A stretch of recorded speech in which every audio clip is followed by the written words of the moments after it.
Halo, Assalamualaikum. Perkenalkan, nama saya Yesi Amaradina dengan NPM 2004010018 yang pada kesempatan kali ini akan mempresentasikan hasil kerja saya dalam mata kuliah Sejarah Pendidikan Islam dengan PowerPoint yang berjudul Pola dan Kebijakan Pendidikan Islam di Nusantara pada sebelum sampai awal kemerdekaan, juga kebijakan politik kolonial Belanda terhadap gerakan pembaruan pendidikan Islam di Indonesia. Pendidikan Islam sebelum kemerdekaan.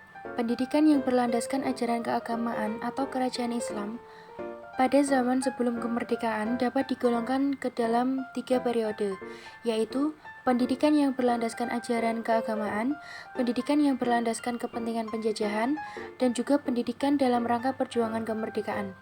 Pendidikan berlandaskan ajaran Islam dimulai sejak datangnya para saudagar asal Gujarat, India ke Nusantara pada abad ke-13. Kehadiran mereka mula-mula terjalin melalui kontak teratur dengan para pedagang asal Sumatera dan Jawa. Pada awal perkembangan Islam di Indonesia, pendidikan Islam dilaksanakan secara semaksimal mungkin dan para mubalik ketika itu melaksanakan penyiaran agama Islam kapan dan di mana saja pada setiap kesempatan dengan cara yang mudah diterima oleh masyarakat. Hampir di setiap desa yang ditempati kaum muslimin, mereka mendirikan masjid sebagai tempat beribadah dan mengerjakan sholat Jumat, dan pada tiap-tiap kampung mereka mendirikan surau di Sumatera Barat atau langgar untuk mengaji dan membaca Al-Quran dan sebagai tempat untuk mendirikan sholat 5 waktu. Sistem pendidikan Islam sebelum kemerdekaan dibagi menjadi 2. Yang pertama yaitu sistem pendidikan Islam yang berlandaskan dengan ajaran keagamaan atau kerajaan-kerajaan Islam. Setelah komunitas muslim terbentuk di suatu daerah, maka mulailah mereka membangun masjid yang difungsikan sebagai tempat ibadah dan pendidikan, majelis taklim, surau, meusana, rangkang, dan dayah. Inti dari materi pendidikan pada masa awal tersebut adalah pengajian Al-Quran, serta ilmu-ilmu agama yang dikonsentrasikan dengan membaca kitab-kitab klasik. Kitab-kitab itulah adalah menjadi ukuran bagi tinggi rendahnya ilmu agama seseorang. Di awal penyebaran Islam, sistem pendidikan pada masa itu masih bersifat informal, yang mana di masa itu masih dikelola oleh seseorang petugas yang disebut dengan amil, yang memiliki tugas ganda yaitu di samping memberikan doa pada waktu upacara keluarga atau desa, juga berfungsi sebagai guru. Yang kedua yaitu sistem pendidikan Islam di masa kolonialisme Belanda dan Jepang. Sistem pendidikan Islam di masa kolonialisme tidak berkembang pesat atau mengalami kemunduran. Ini semua disebabkan karena kepentingan pihak penjajah yang takut akan menjadi bumerang bagi dirinya sendiri, mengingat Islam sangat melarang sistem penjajahan dengan bentuk apapun.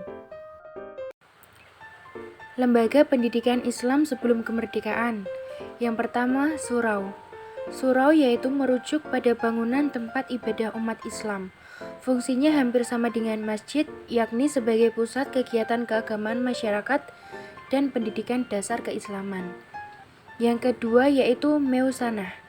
Meusana merupakan pendidikan Islam terendah, berasal dari kata Arab madrasah. Meusana merupakan suatu bangunan yang terdapat di setiap kampung atau desa.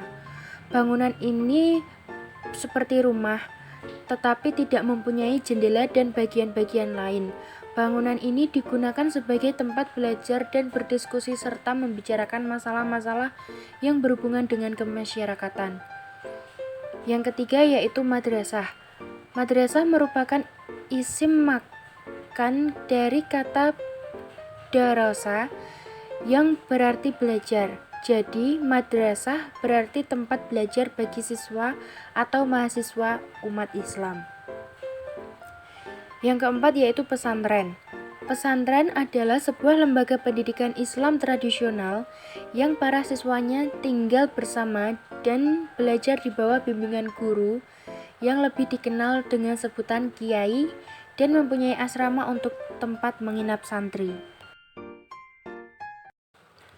Tujuan pendidikan pada masa awal kemerdekaan. Yang pertama yaitu untuk menanamkan nilai moral.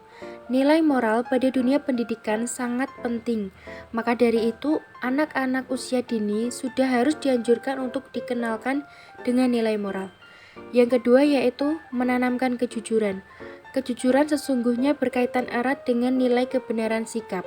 Ini terwujud dalam perilaku, baik jujur terhadap orang lain maupun terhadap diri sendiri, serta sikap jujur terhadap motivasi pribadi maupun kenyataan batin dalam diri seorang individu.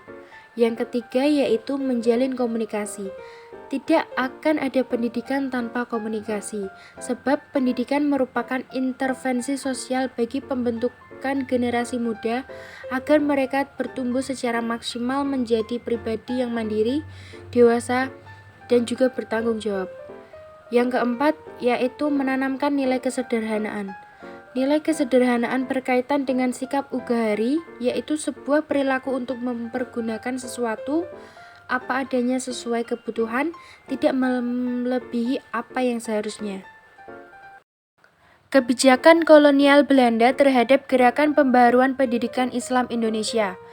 Yang pertama, seorang guru agama Islam baru dibenarkan mengajar bila sudah memperoleh izin dari bupati. 2. Izin tersebut baru bisa diberikan bila guru agama tersebut mempunyai kualifikasi yang baik dan pelajaran yang diberikan tidak bertentangan dengan keamanan dan ketertiban umum. 3. Guru agama tersebut harus mengisi daftar murid dan harus menjelaskan pelajaran yang ia sampaikan. 4. Bupati dan instansi yang berwenang boleh memeriksa daftar itu sewaktu-waktu jika melanggar ketentuan yang berlaku. Kemudian, izin mengajar bisa dicabut bila ternyata berkali-kali guru agama tersebut melanggar peraturan atau dinilai kurang dalam berkelakuan kurang baik. Dampak ordonasi terhadap pendidikan Islam. Yang pertama, jumlah guru agama menjadi sedikit karena sulitnya mengurus izin mengajar dari pemerintah. Yang kedua, sulitnya mengisi daftar laporan kepada pejabat berwenang karena hampir seluruh guru hanya memahami huruf Arab, sedangkan formulir yang diberikan berbahasa Belanda dan memakai huruf Latin. Yang paling merasakan kesulitan adalah pesantren karena belum memiliki administrasi yang baik dari segi daftar murid, guru, dan mata pelajaran, sehingga sulit mengisi laporan. Tentunya hal ini bisa menyebabkan pemerintah menutup lembaga pendidikan ini. Kemudian yang ketiga yaitu penyelenggaraan pengajaran menjadi terhambat dikarenakan selain jumlah guru yang sangat terbatas, pelajaran yang diberikan juga sedikit karena semuanya itu berada di bawah pengawasan pemerintah.